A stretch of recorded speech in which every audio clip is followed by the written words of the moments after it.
And the days after that, I didn't have any ill feelings over the team and the city. I loved the city. It's unfortunate whoever put that out there. They were so far wrong. I remember Doug Smith wanted to have a feature conversation about all of that at the time, to shed some light on the actual situation, but it just wasn't the right time. And I understood that. So did Doug. It probably sounds weird to say this because a lot of athletes and media aren't really one with each other all the time. But Doug was a guy I gravitated to over the years. I got to know him, and through having conversations with him, we developed a trust. Even after I moved on from Toronto, we kept in touch, and through all the ugliness of my departure from the Raptors, we talked. Doug understood me as well as my teammates did. That's rare in sports. For athletes, trust is always tough, and trusting the media is even more of a sensitive fine line. But over our 6 years together in Toronto, we became friends. Doug understood my ups and downs. He understood my moods, and we approached each other with respect and in the right way. Maybe I'm biased because I've gotten to know him over the years, but I know that the things I say will be the things that come out, and they're in good hands when I say them to Doug.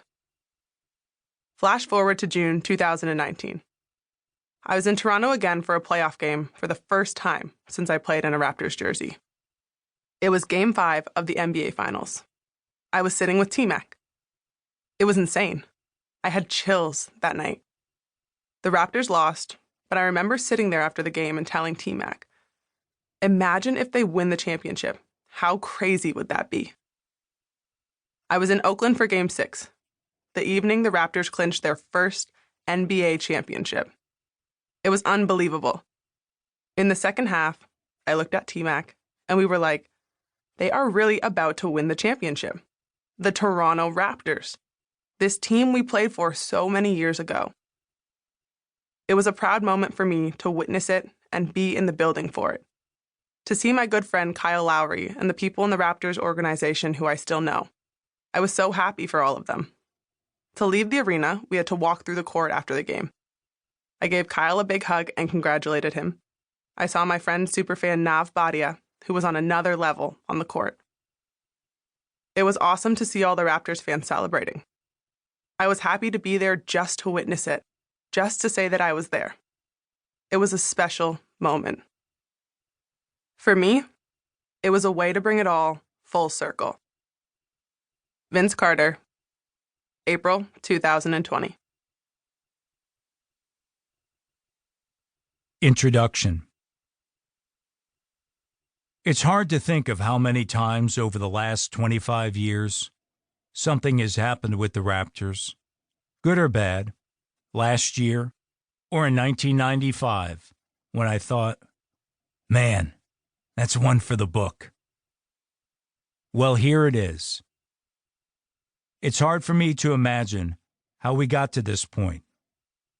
How I've become so ingrained with one sports franchise that enough stories have been amassed and enough history has been witnessed that I could come up with these recollections, opinions, and thoughts.